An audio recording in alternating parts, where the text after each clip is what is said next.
Hey everyone and welcome. In this video I'm going to be showing you how to use Sora AI Storyboard. So basically it allows you to select individual frames and incorporate custom changes by using text incorporation, text to video and the stuff like that.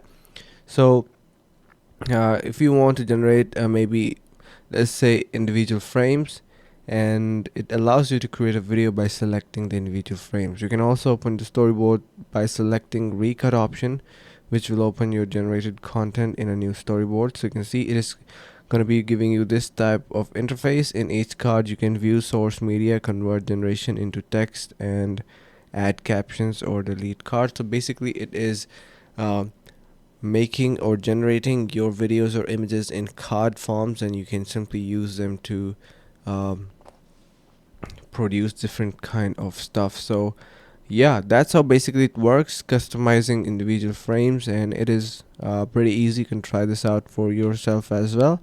I hope this helps, and thank you so much for watching, guys. Make sure to subscribe to our channel. See you in the next video.